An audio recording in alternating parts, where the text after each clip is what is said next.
Okay, ladies and gentlemen, this is a special report. I am your host, Josh Reeves. This is a special show, a show dedicated to one topic, and that is, of course, the news happening this week concerning the death of singer Chris Cornell. And the news of this came out a few hours after the last show that I posted on YouTube. I wanted to give this a couple of days before I talked about it to, everything I thought was going to happen's happened. The reason I haven't done a show and talked about it yet is because I knew stories were going to change. I knew new stuff was going to come out, so I wanted to give it a couple of days, and that turned out to be the correct call. So,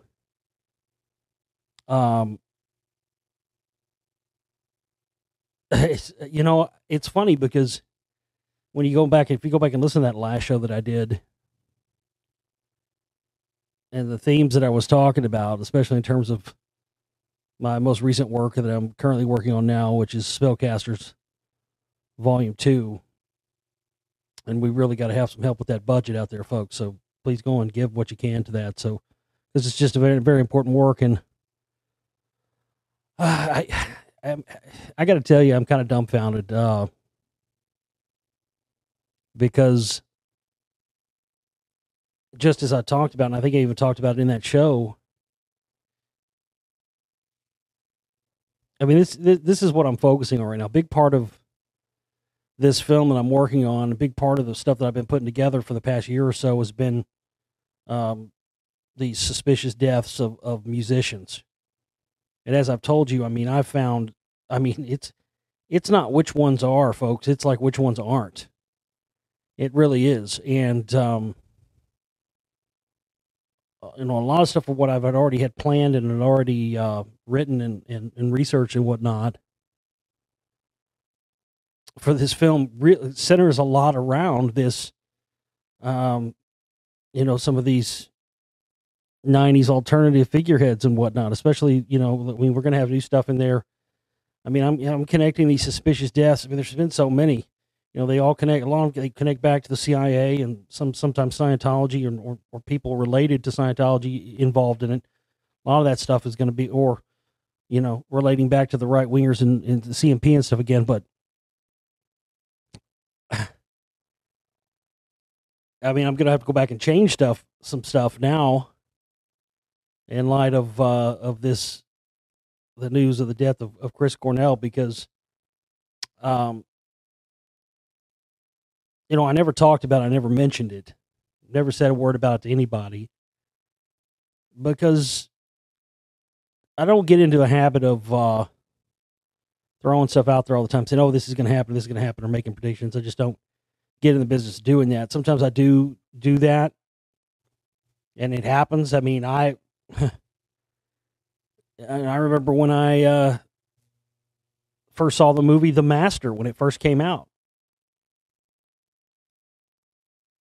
And I said on the show, I said, it's not going to.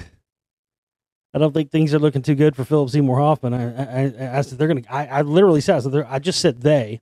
I didn't say who. I just said they're going to kill him. Somebody's going to kill him for this. And of course, not too long later he died, and same thing with his death. You had all this conflicting stuff coming out. First, it was they found no drugs, and then they found, like a week later, they came out and said, oh, they found drugs. And then they said they came up with a massive amount of heroin. Just the story changed constantly. It's when you always know you've got something, when there's all these conflicting reports and information and stuff that go around. But I have to say, I have already for quite some time before this happened, ladies and gentlemen, I knew this was coming. And that's why it shocked me so much. I came from that generation of music, but I have to be honest with you. Soundgarden was not one of my top favorite bands. I saw them 3 times though. I mean, I saw them 3 times back in the day, back in the 90s. I saw him on the. I like the first couple albums. I saw him on the Bad Motor Finger tour. I think 92 or 93. At 93, I think, at Trees in Dallas. It's in the summertime. The fucking AC broke, and they had this like roll up door, like old. It's like those old warehouse buildings and stuff, and have this like roll up like shop door behind the stage, and the place was packed out to the back out anyway. And the AC broke, so it's like 150 degrees in there. Got to get some air going. So they open up the back, that rolling door that was directly behind the stage. And it took about 2 or 3 minutes tops before everybody walking around the Deep Elm neighborhood where this club is to realize fucking Soundgarden's on stage basically at this point playing a free show. I mean, because there was nothing else, they could do. And so immediately everybody saw this. It was fucking pandemonium. People started pouring in from the streets, and people were I've never seen anything like it. I mean, it was hundreds of people, man. People just started mobbing. The word got out fast. So people started piling in and coming from behind the stage while Soundgarden is up there fucking rocking the fuck out. And people just start piling in and running up on the stage and stage diving out into the crowd. And it takes about 5 minutes after that before this place is, I mean, it's a sardine can's not even the fucking word for it, dude. I've never seen anything like this.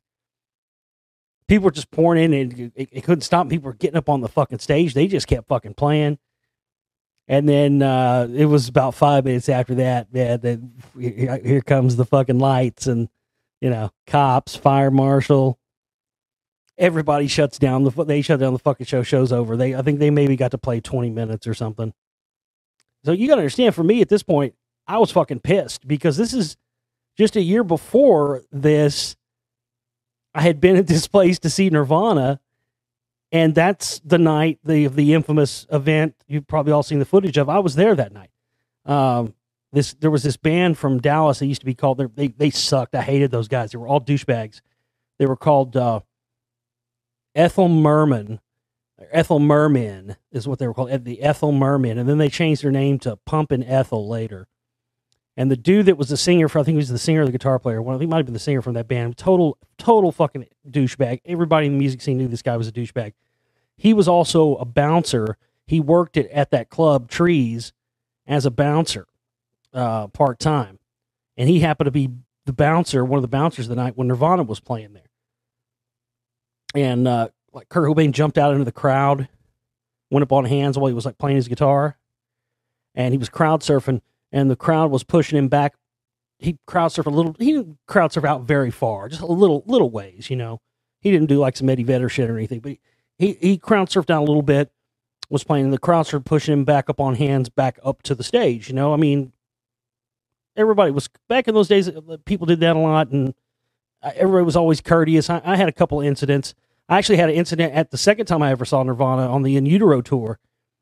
This fucking Mexican guy kept fucking coming over hands unnecessarily and kicking me in the head with his fucking Doc Martens. The next time he came on, I just fucking dropped him on his fucking back, and over the loud marshals, you could hear this fucking Mexican's fucking.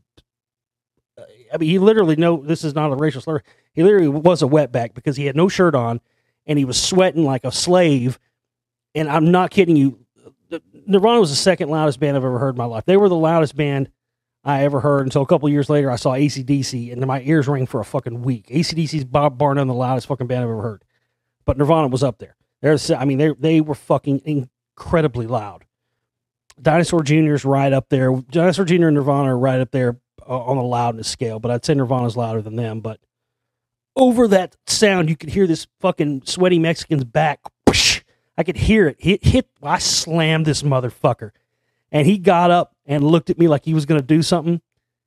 And it was like something out of a movie. Right as he did, dude, he just got pummeled. And I just saw him it was like a wave washed over him of people. He was like he disintegrated. He was just gone. He evaporated. It was insane.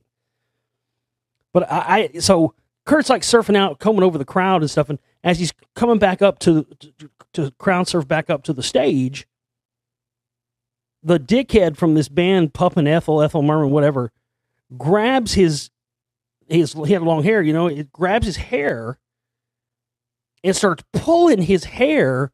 That was unnecessary. All you got to do is put your hand out and he would have floated right back over. This guy obviously had a grudge or something, didn't like the band, probably jealous. I mean, at that time, everybody was, a lot of people were hating and, and jealous of them and whatnot, because they were, especially a lot of guys that played more of the harder heavy metal music, which that band did, because that kind of killed all that, Anyway, as just unnecessarily, he fucking pulls and yanks like a handful of Kurt's hair. And I got long hair, and I can tell you, if somebody pulls your fucking hair, and you're a man, nobody likes getting their hair pulled, but I'm telling you right now, if somebody pulls my fucking hair, I don't give a fuck if it's my grandmother standing behind me or my fucking, I don't care who it is. They're going to get fucking stomped. I'm not even going to look. It could be a fucking priest, whoever. God himself. I'm going to stab him in the neck. I mean, that's your first reaction. So he pulls Kurt's hair, and Kurt just on instinct. You can see it in the video. Instinctively, he just fucking starts, takes his guitar and starts slamming it fucking into this guy's head. I was kind of in the back area. I wasn't up towards the front, which is odd, because a lot of times for most of the shows, I was always in the front. For some reason at that show, I wasn't. I was kind of farther in the back. But all I remember, I can tell you what I remember seeing. All I remember seeing was him coming out on the crowd and crowd surfing. And then all I saw after that was like, it kind of looked like a really fast scuffle, like a scuffle in fast forward. Really, that's kind of what it looked like. Like people were vibrating like really, really quickly. And then the next thing, that's all I saw. And the next thing I know, I hear the fucking, like this loud feedback of Kurt's guitar. And next thing I see after I hear the feedback is, shit you not, I'll never forget this, dude. I was looking, because I just happened to be looking that direction. I saw fucking Dave Grohl's drum set. It looked like it melted, because he came from behind that motherfucker so fast, knocking over cymbal stands. I mean, he just came over it like a fucking pit bull. Quick, dude. I mean, you got to give it up for Dave Grohl on that. I mean, he may have turned into a douchebag, but I'll never fucking forget that, man. I met him a couple of times years later after that, but man, he came over that fucking, that's what I remember the most, was seeing he was armed for bear. I mean, Grohl was about to fucking tear this dude apart, but anyway, they ended up shutting down the show. But this douchebag went and got like a couple of his buddies, and I heard him talking, dude. I was leaving out of the club, and I saw that dude from that band. This is insider shit, dude. This is shit nobody has put in a book or anything. I was walking by and saw that guy from Pumpin' Ethel going to get two of his bandmates that were either there, worked there, or one of them worked in the bar. I think was a bartender. And I literally heard them say, "Go get your gun. We're going to kill these motherfuckers." They literally got, and they went and got in they fucking got in a car. They went and got weapons and chased the band Nirvana through Dallas in a van trying to kill them. But they got away, of course. But I literally heard that dude from that band say, "Go get your gun. We're going to kill these motherfuckers." They were going to go shoot them, dude, for real. And that kind of fucking douchebag behavior, where that's just classic for, like, these brain dead sort of frack jock guys, They start shit, and then you fucking defend yourself, and then they want to kill you. Now their solution is to kill you because you defended themselves from something that they initiated. I mean, that's just genius logic, isn't it? I went in that club. That dude worked there for a while. I went in there, played there. I mean, I went from like going to the shows there. I saw, Smashing Pumpkins there, Nirvana there, Soundgarden, all these bands, 92, 93. And then by like 94, because I started playing in bands when I was 16, 17, yeah. I was playing the big club. I mean, I started out playing small little places, and then we, out in the suburbs and whatnot, and then we graduated to, if you got back then, it was a big deal, especially if you came out from kind of the sticks where I grew up at, and played locally. If you eventually got to the point where, you could play a gig in Dallas, that was a big thing back then, it was, And it was always on a fucking, Wednesday night or a Thursday night or some shit like that where you couldn't get anybody to come because nobody wants to fucking come see your band play on fucking weeknight when they got work in the morning or school or whatever. So, but that was the thing. And, I remember when we first, getting to play at Trees, it was a huge thing. My fucking parents came. I mean, literally, my dad came, and I mean, it was like a family thing because it was a big deal back then. It's not big of a deal now, but it was, it was a big deal that here's this band I started at, 17 or whatever, and we're playing clubs I'm not even old enough to drink in yet. And I remember going in, this was not too long after the death of Kurt Cobain. And I went to go take a piss. And I forget that cockknocker's name, the guy from that Pumpin' Ethel band. I forget what his name was, but he drew, I went in the bathroom, and over the bathroom stall, there was a drawing that had 3 stick figures. It had one that was obviously a male and one that was obviously a female, and then one that that was a stick figure, but it didn't have a head.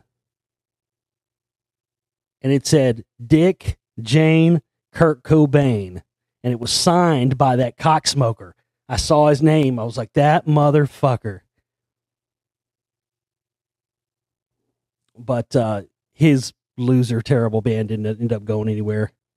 Anyway, I'd never heard what happened to that guy, but I'm sure somebody probably at some point, I'm sure that dude's got all the karma he ever needs. I mean, because at this point, that's a famous fucking video. The crazy thing about that is I never saw anybody with a video camera. I don't know where that camera was or where it could have been. I mean, that wasn't a very big place, and it was packed out. They had like an upstairs part too. Oh my God. One of the funniest things I saw, it was a couple of years after I saw Soundgarden there. I saw it was the very first tour that that band Live did. They had the opening band was Weezer, and I'd gotten free tickets to this, and I was working at this. I'm still in high school, but I was working at this. It was one of those like music and video, like Hastings or something like that. I was working at one of those places, and back then, I was do a lot about music even then when I was younger and stuff. I was kind of like the guru. So being 17, 18 years old and working in like, a music department, selling CDs and stuff was, I mean, that was fucking just, I had a band, I was working there. It was awesome. It was like all I wanted in life at that point. And, I was kind of working my way up to be second in command under this woman that ran the music department at the store I worked at. And she was a big old girl, man. I'm talking about big old girl. I mean, big. Like, like rhino big. And it wasn't even that she was big. I mean, she was extra big. Like, fucking, I'm trying to think. What's a good, I don't know. Fat Oprah times 3 big. Let's put it like that. And not only was she big, but she had what is it, a lazy eye? Is that what you call it? Is that what it is? That's what lazy eye, right? Anyway, she had this fucked up eye. When she's looking dead, looking you dead in the eye, but it looks like she's looking fucking west. You know what I'm saying?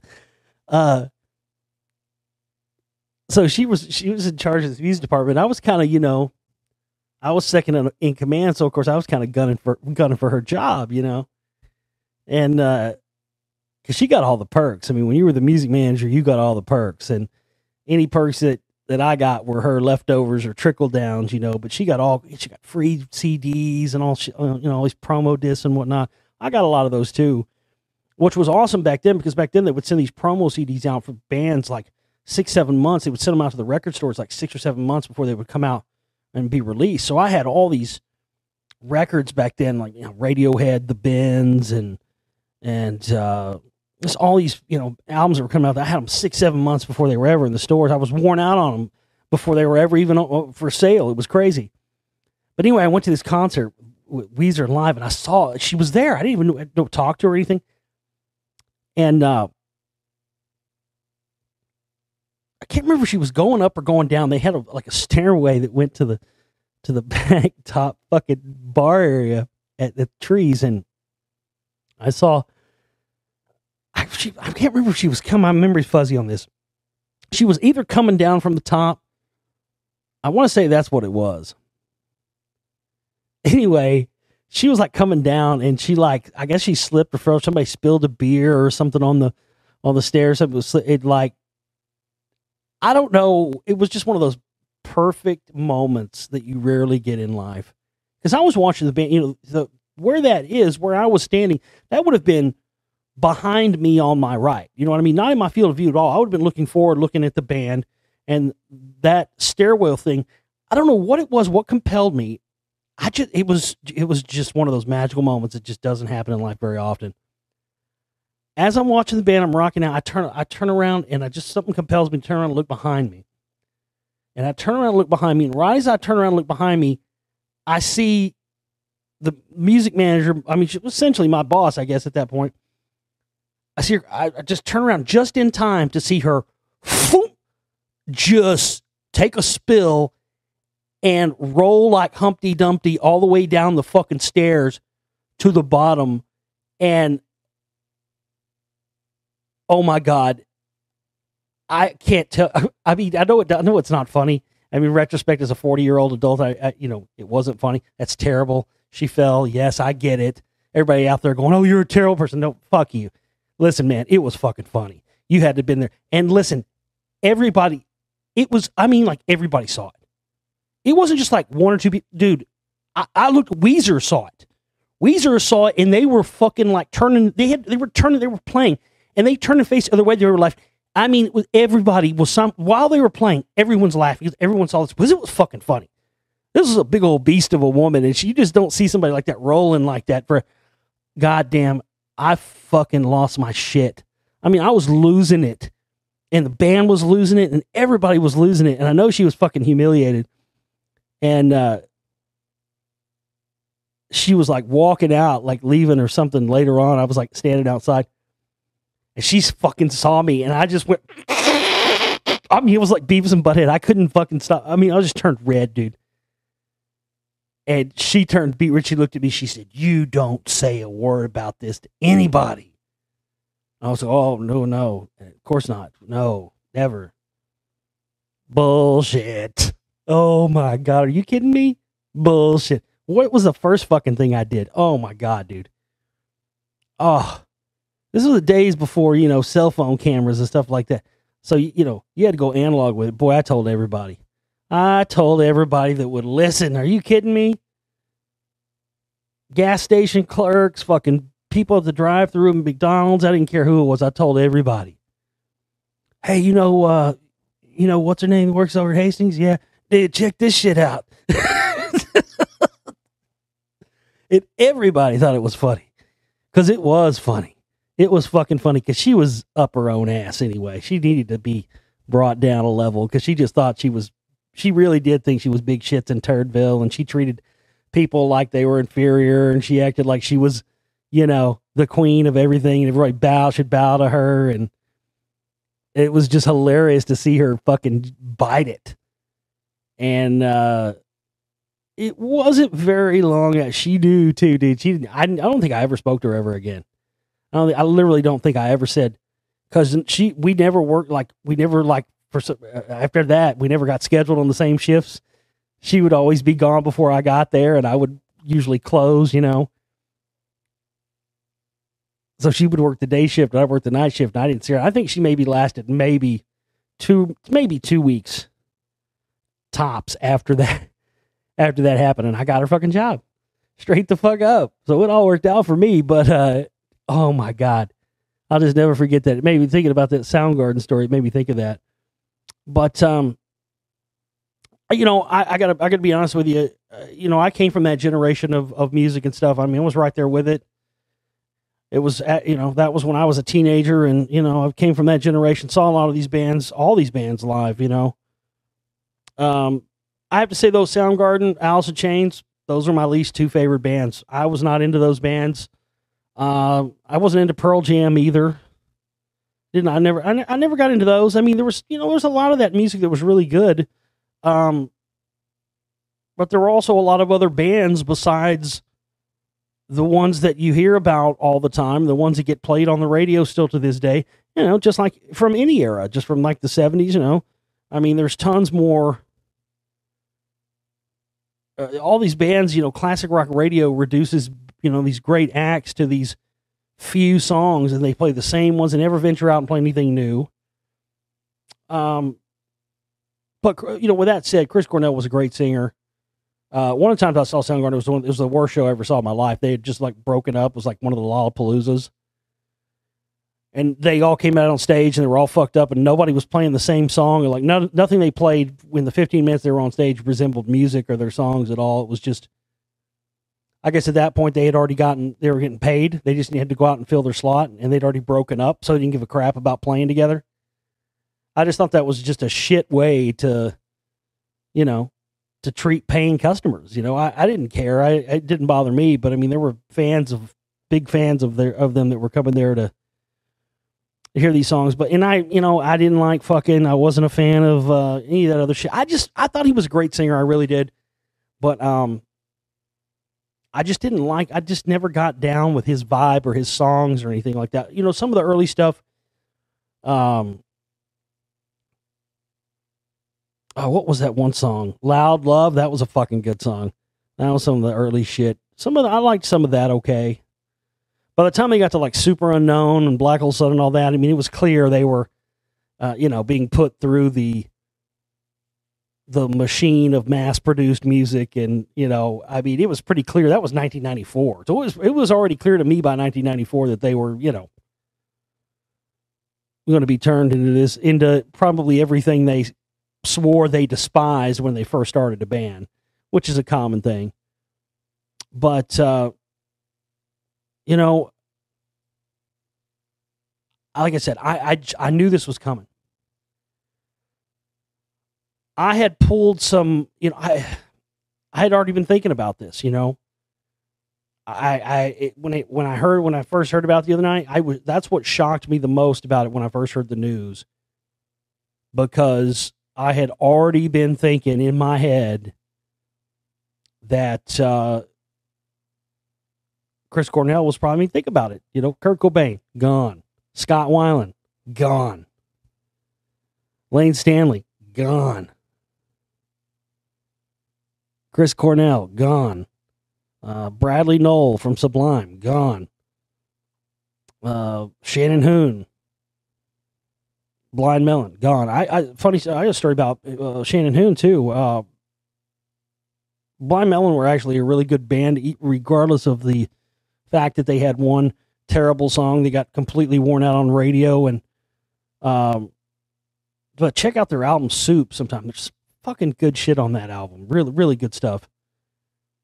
And man, I started having a complex back in those days, late teens, early 20s, because man, it was like every band that I got into or liked for a long time or went and saw live, like their band members would die. I mean, it was crazy, man. I mean, I saw Nirvana on the In Utero tour in December 93 at Fair Park Coliseum in Dallas. And I got to tell you, man, the guy looked good, didn't look like a junkie to me, sounded great. And then I think it was, just 3 or 4 months later when he supposedly killed himself and stuff. And I remember even just from the very beginning, I knew that it wasn't true, and everything that we know now proves that. But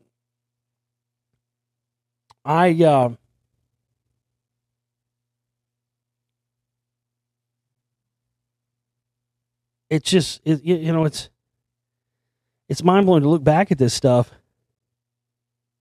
and think about, all of these things that they just, now that a lot of this stuff makes sense, it just leaves me speechless, really. I see, I'd already been thinking that,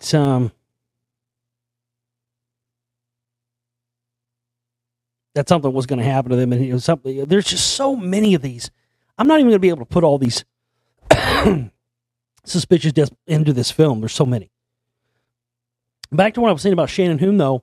I mean, I was starting to get this complex. You know, every time I'd see somebody or get into some band, a member would die. I mean, and I went and saw,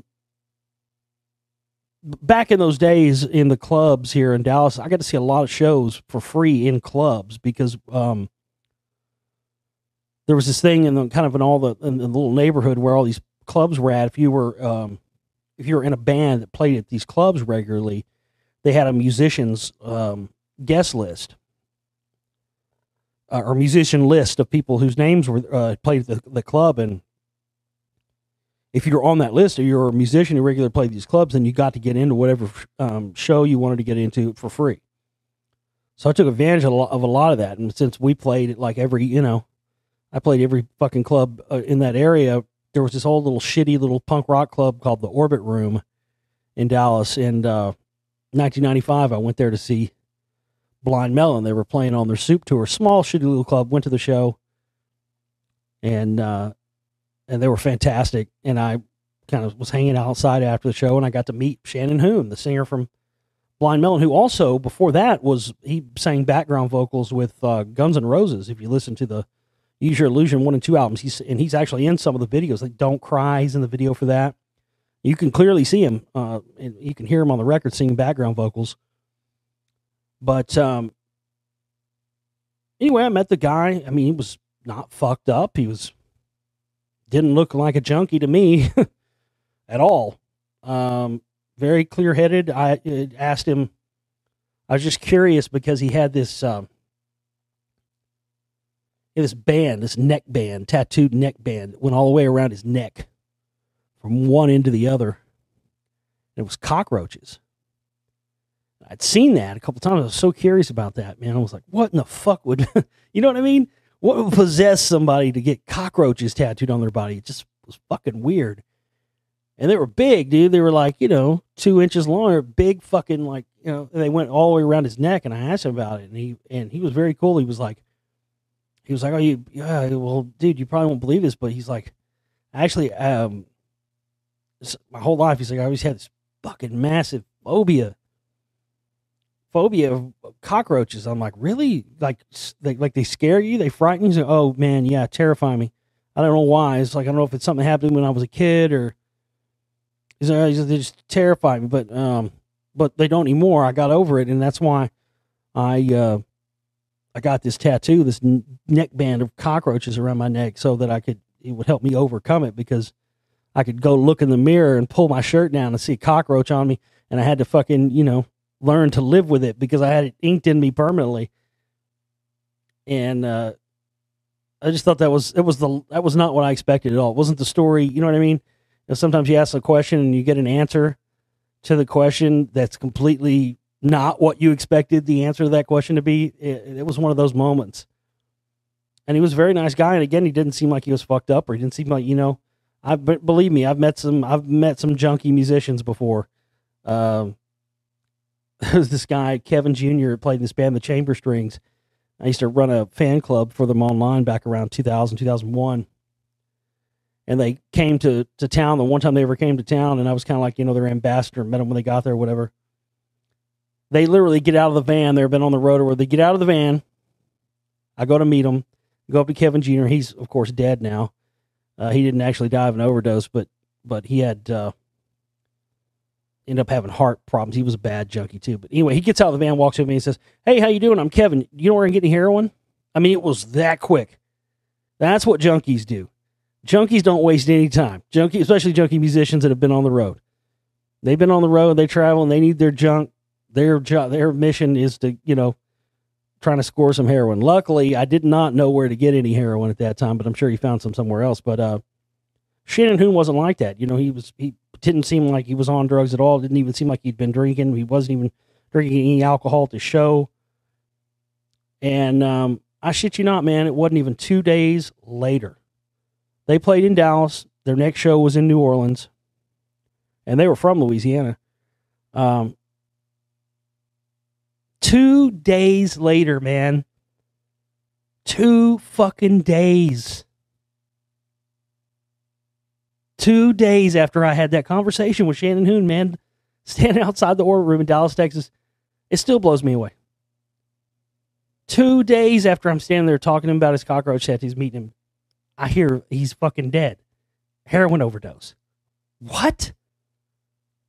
I'm telling y'all, man. I'm telling you, the guy, Kurt Cobain either, but I mean, I didn't meet Kurt Cobain. I met Shannon Hoon, and I was right up close to him. I'm telling you, man, the guy did not give me the impression of anybody that would be shooting heroin. Absolutely, positively not. Now, I don't have anything to prove that his death is suspicious. I wish I did. I don't. But I can tell you 100%, folks, the guy was not a junkie. I'm telling you, he was not. And, you know, again, this is, you know, I come from that era, so this has been something for me, you know, that I've been working on and putting on together. And I just continue to see these, you know, I continue to see these things that are suspicious, and there's so many. And a while back, I had pulled some screenshots. I can't remember how I found these, but I had pulled some screenshots off of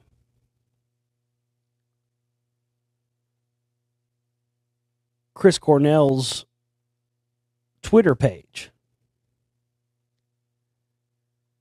And I saved them because I hate saying this.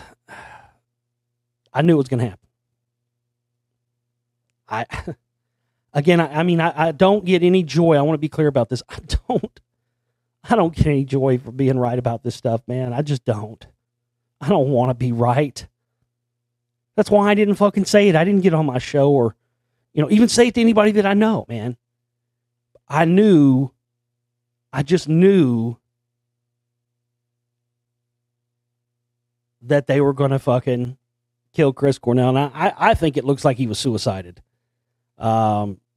It's got all the hallmarks of somebody that's been suicided. That's one of their favorite things to do.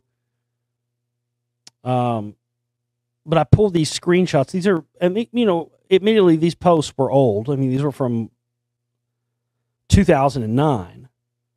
But there was two specific tweets that Chris Cornell made back in 2009, and I pulled them off his Twitter page. And the first one says, Scientology was a tax shelter for L. Ron Hubbard. I've looked to see if he'd made any other comments on Scientology or anything else. There's two. But no, before, after, no. I mean, just, doesn't that seem like a random thing for somebody who's never... I mean, obviously, there had to be some sort of... He had to have had some sort of run-in with them or something. I mean, you know what I mean? Or some kind of thing to even care. I've never really heard of Chris Cornell being, you know, a conspiracy theorist or anything, but the first tweet was at 7:37 p.m. on March 27, 2009, and that first tweet said Scientology was a tax shelter for L. Ron Hubbard. The next tweet was at 3:18 a.m. Wait, never mind. I got these out of order. Well, that's interesting. So I got these out of order. So, okay, scratch that. So actually, the second one he actually posted first.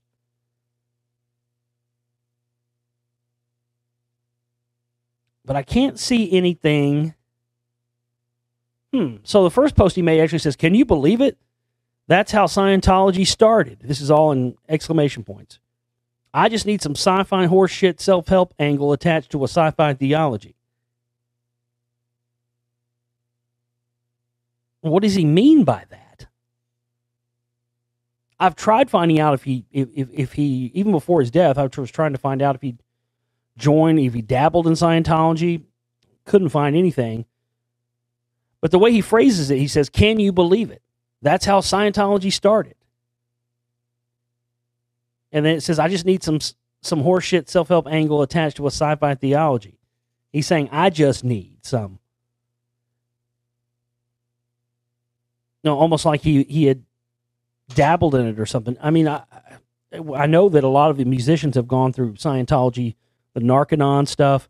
Courtney Love thanks Narconon in one of her albums, and I'll be showing her connections, of course, to CIA and Scientology stuff in the film.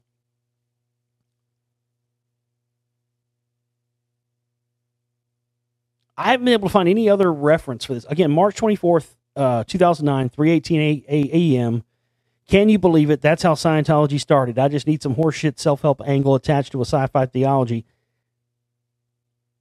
And there's a comment here. I need to go and see what album that would have been. There's a comment under that tweet from Chris Cornell about Scientology that says, "Hey Chris, is your new album cover a reference to Scientology?" What?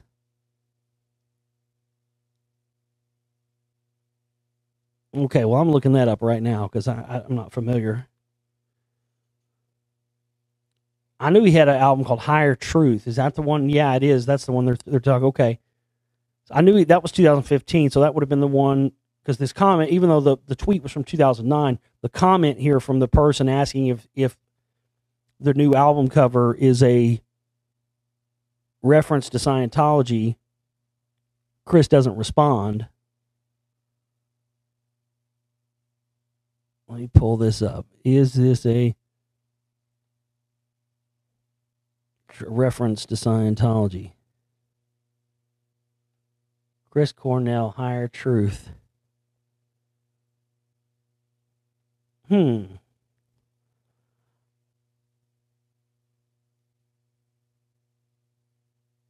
That's very interesting, isn't it?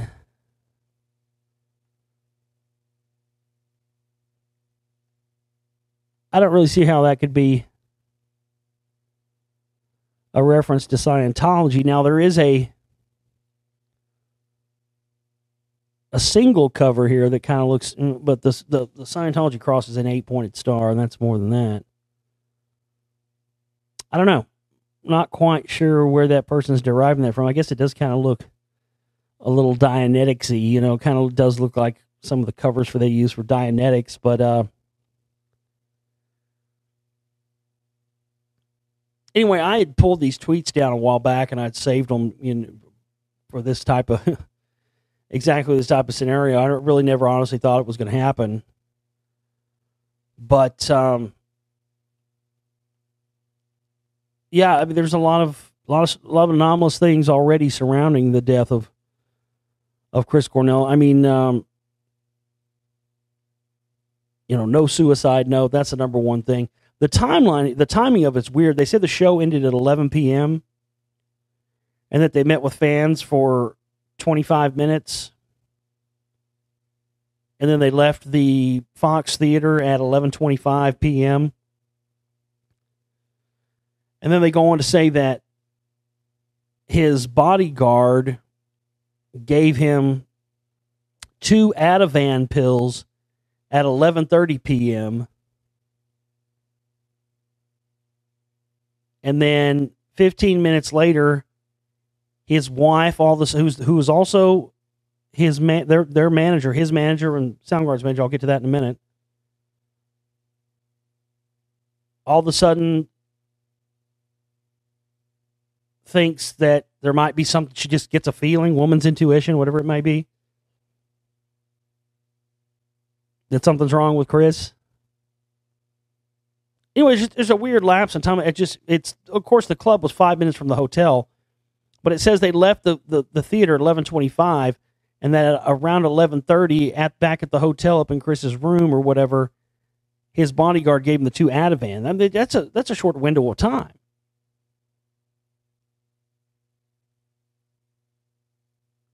Because it's a 5-minute trip from the theater. I looked all this up to the MGM Grand Hotel they stayed at. But they probably had to check in, or whatever, get their rooms. There had to have been some time. It just seems odd that they go from a gig to the hotel, and immediately the first thing within the first 5 minutes of getting there, because the Ativan thing didn't come out at first. At first, the story was the wife said she got concerned because she hadn't heard from Chris, and so she wanted somebody to go check on him, and that's when they discovered it. Then she changed that and said something about she talked to him and he was slurring his speech. So they didn't come up with the Ativan thing until a day later. And now their narrative that they're spinning is, well, he may have took too much Ativan, and one of the side effects is it makes you want to kill yourself.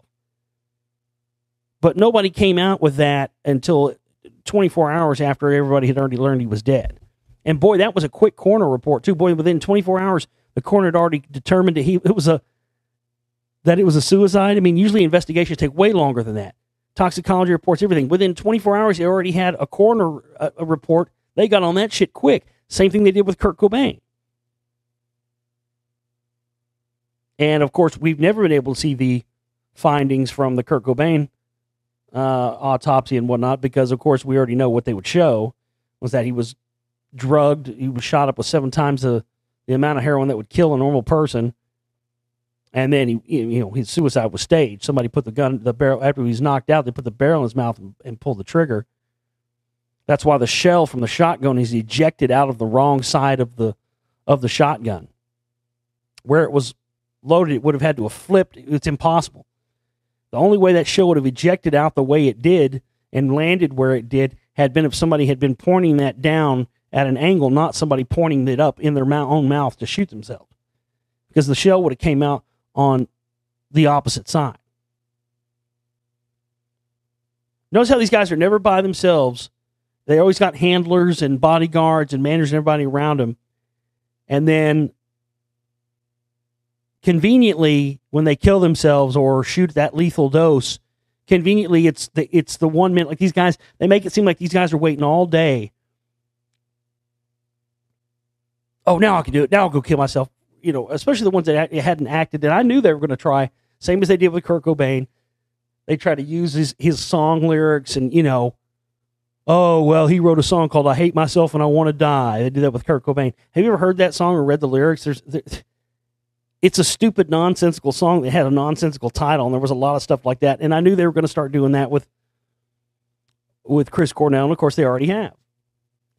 But the managers, that's one of the things I'm going to be focusing on and showing some stuff in the Spellcasters too, the managers. If I had to put my money on it, who my number one suspect is at this point, the manager and the bodyguard. Maybe they're having an affair. Maybe, who knows? I don't know. It's speculation. But the manager, it's funny how a lot of these managers are always women. A lot of these women are CIA assets. It's really highly overlooked. That's why Russia uses women spies. You wouldn't believe how many hot ass Russian bombshell women, who you wouldn't think in a million years would be a spy are, and they're here and they're in the U.S. and they've been here for a long time. There were some that got busted here in the Dallas area where I live a few years ago. But that's what women go largely overlooked as far as spies and CIA assets and hired killers and the rest. They go largely overlooked. And, we're going to be showing a lot of stuff on Sharon Osbourne and her family and the connections to mob and cocaine trafficking that connects back to CMP-related individuals. The real story, the real reason why Randy Rhoads was not killed in an accident but murdered. Even the chief FAA investigator on the scene of the death of Randy Rhoads told Bob Daisley, the keyboard player in the band, if it makes you feel any better, this was no accident. That's the chief FAA investigator, ladies and gentlemen. How come that's not gone? How come that's gone underreported? Sharon Osbourne's about as evil as they get. That's all I can tell you for now. But we're going to expose her ass too. Chris Cornell's wife manager was also the manager of fucking Alice in Chains. So she's got 2 of her major acts now have died before their time.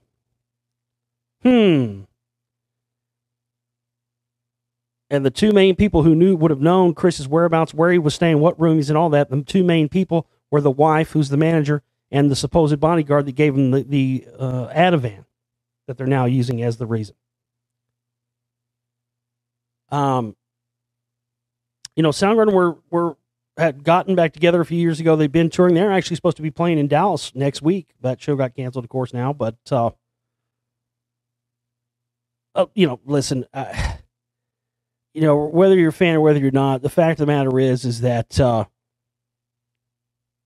don't know if anybody else has coined this or if somebody else has coined this before me. If they have, I apologize. But it's just something I've been calling it myself for many years.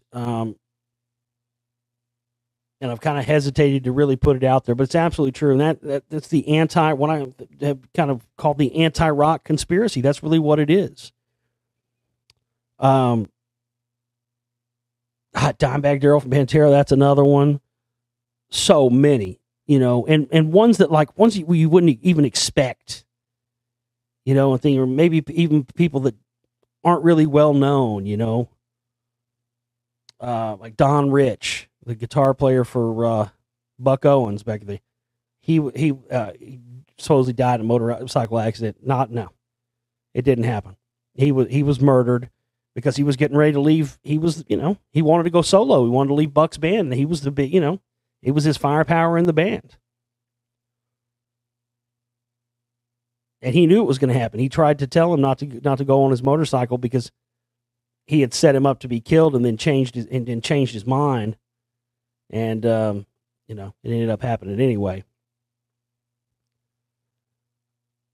But, again, people always, try and always say all these things are coincidences and whatnot. I mean, everybody tries to put all the, every time anything happens, conspiracy theorists and whatnot always use the numerology thing. And, I think there is definitely something to the numerological aspect of a lot of these things.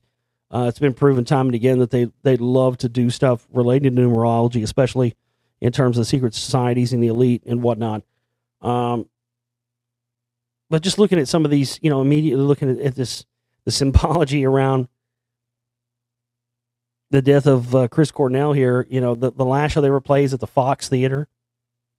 And within the same 24-hour period, Roger Ailes, the guy that started Fox News, dies.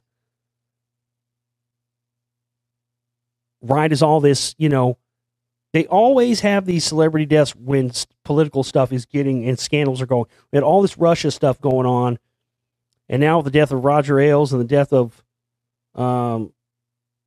Chris Cornell, in the middle of all this Russia scandal going on, you've got a nice distraction. They love using celebrity deaths as distractions, and they love leaving little clues and little breadcrumbs that people find, so that people like me and others report on it and produce for them what they call the chill factor, which is, that's why so much of this stuff is out. That's why they allow so much of this stuff to come out, and why they use vehicles and people to use the fear sauce and the fear mongering, like Alex Jones and others, to ratchet up the fear and to get people, again, as I've talked about, not thinking with their rational mind, but thinking with their emotional mind, which causes you to do things and react in ways that aren't rational and aren't thought out. And that's what they plan on. That's what they bank on.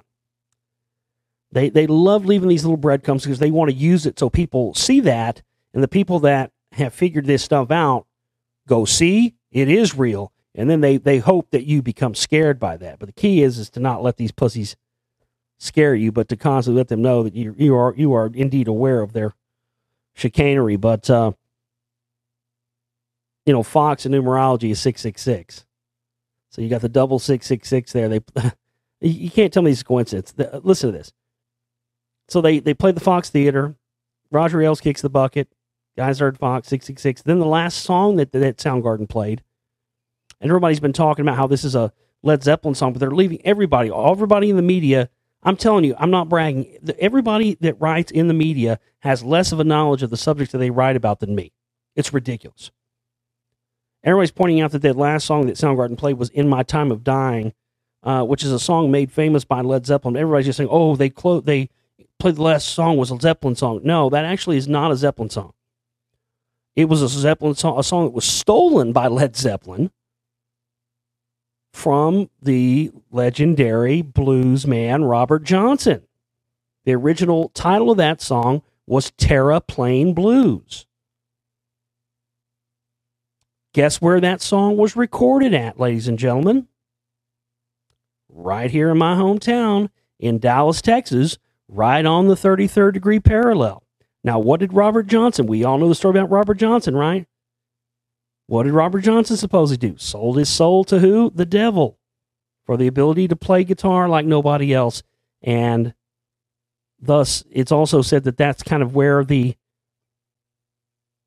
ground zero for, I mean, there's footage of Bob Dylan where Bob Dylan not playing around, not joking. It's up from 60 Minutes. Not fucking joking, not smiling, not kidding, not nothing. Straight face, point blank, tells you on 60 Minutes he sold his soul to the devil. End of story. Doesn't even fucking, not joking, not kidding around, point blank fucking says it. Robert Johnson was the ground zero for that. He wrote the song that Led Zeppelin changed the name of and called it In My Time of Dying, which is actually Tear Up Plain Blues. And again, that was recorded right here in Dallas, Texas by Robert Johnson in one of the only, I think, 2 recording sessions that he ever did. And, so again, there's multiple references to satanic things and stuff right there again.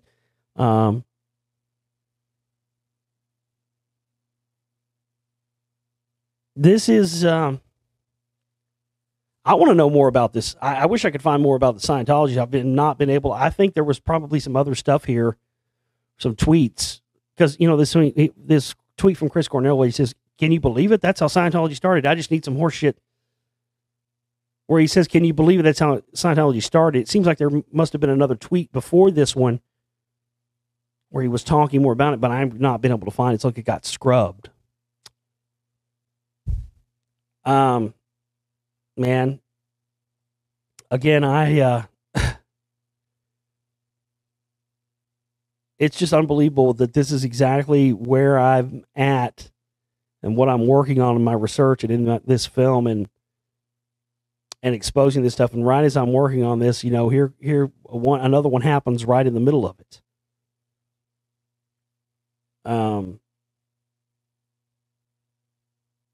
But the one bright side of it is that, even though it's it's terrible that Chris Cornell lost his life. I'm gonna do my best to make it right for all these guys, because somebody's got to, because these fucking people have been getting away with murdering musicians for decades and decades and decades, and we're gonna unleash and expose it all in Spellcasters 2. I mean, the Paul McCartney stuff, all of it. These people have been using these. I mean, think about how many millions folks are going to make now. Soundgarden hasn't. I mean, look at a band like the Foo Fighters. Their first album came out in '95. They're still playing stadiums and arenas. Who else from that time? From Pearl Jam. Pearl Jam's still playing, still selling out arenas. STP, not around. Although they did some stuff with that fucking loser from Linkin Park for a while. Alice in Chains is still around. They have a different singer. I never liked them anyway, but my point is, Soundgarden was playing, small theaters. The Fox Theater is a small theater.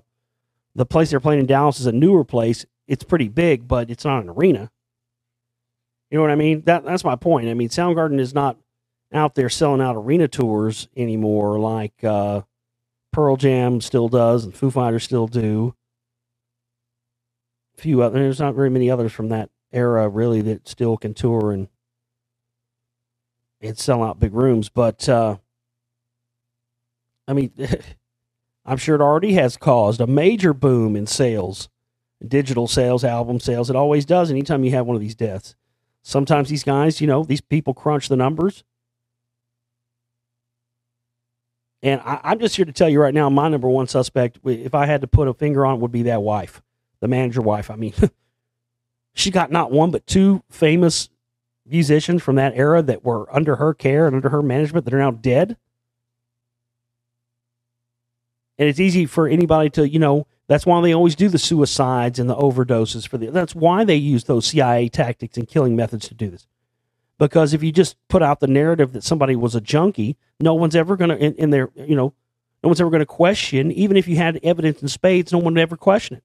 That was why it was the best thing with Kurt Cobain. Not only did they have the narrative he was a junkie, they had the narrative that he was depressed, I hate myself and I want to die, and he's going out and buying guns.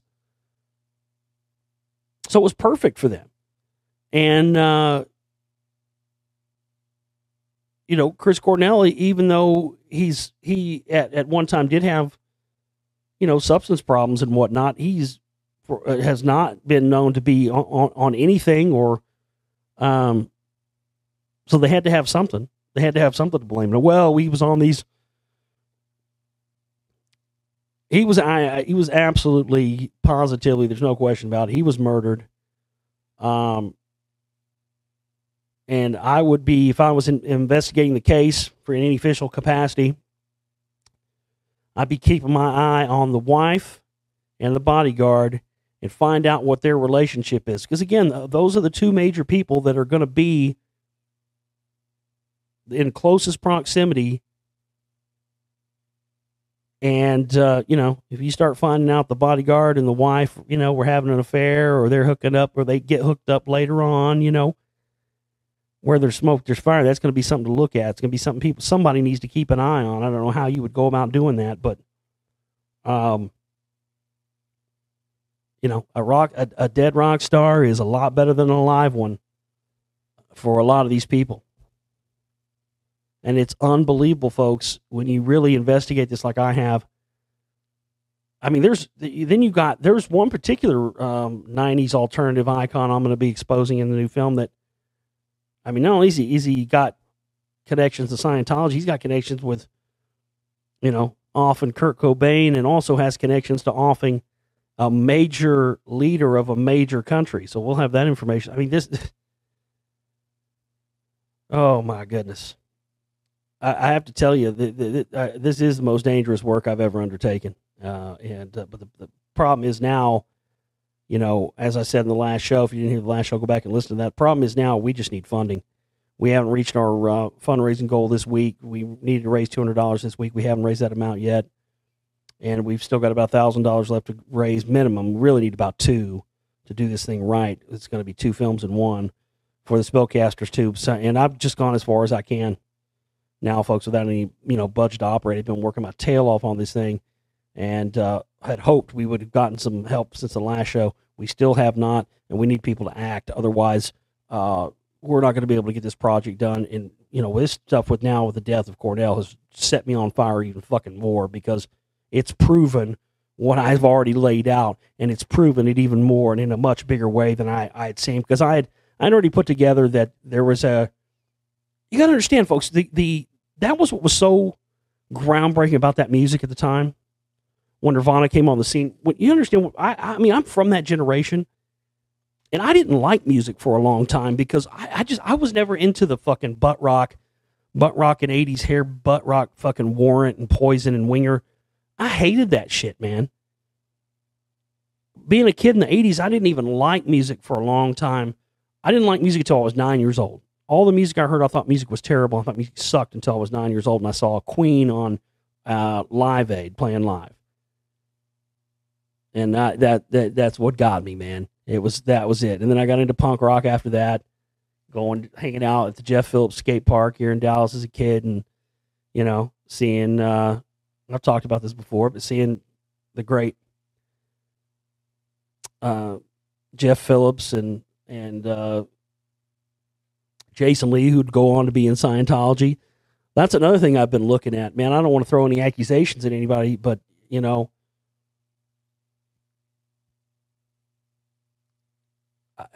Jeff Phillips it was always mysterious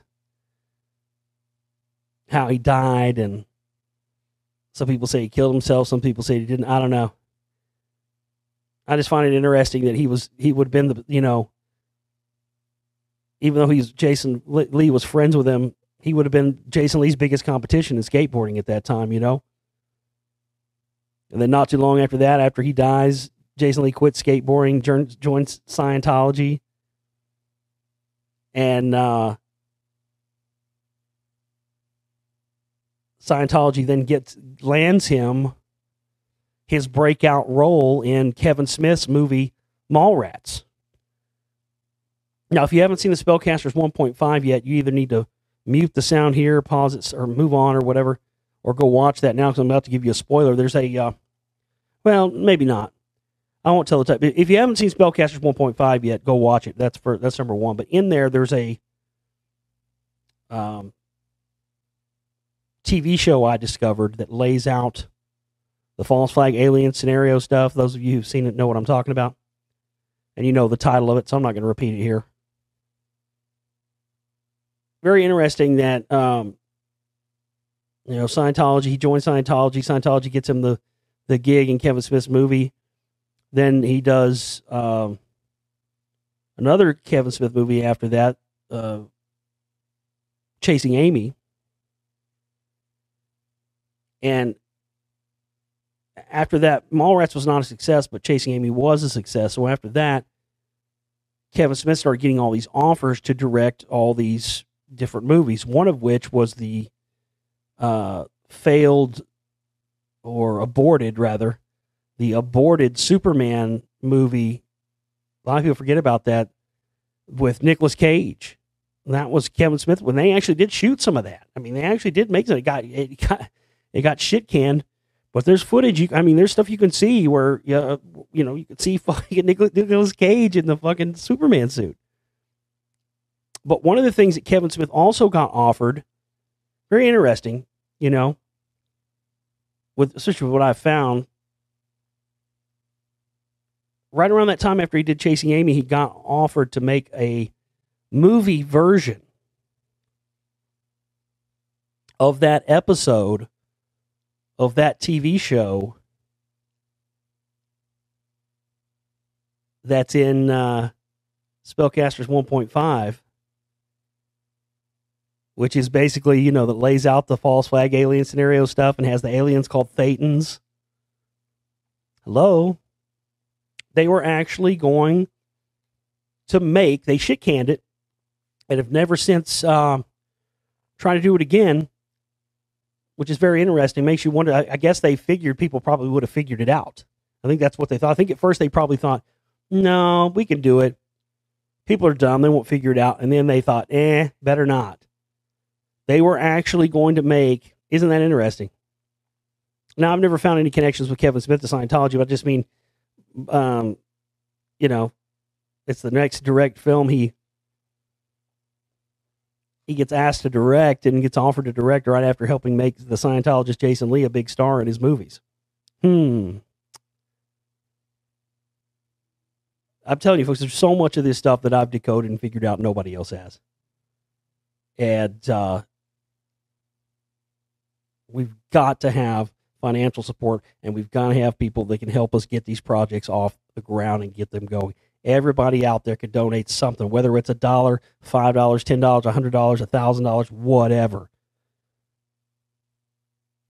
That we've got the goods, and we've got the information, and we've got stuff here to put out in this film nobody's else gotten to, and I want you to be a part of it. I want you to be able to have these films in the future to show your kids and your grandkids and say, look at this. I donated this. I helped make this happen. I gave some money to this guy, and look at this information. This, that's not something that very many people are offering, folks, like me, especially when you go and watch the other films and what I've done at this point, and the fact that I can back it up with this research and my lifelong dedication to this stuff.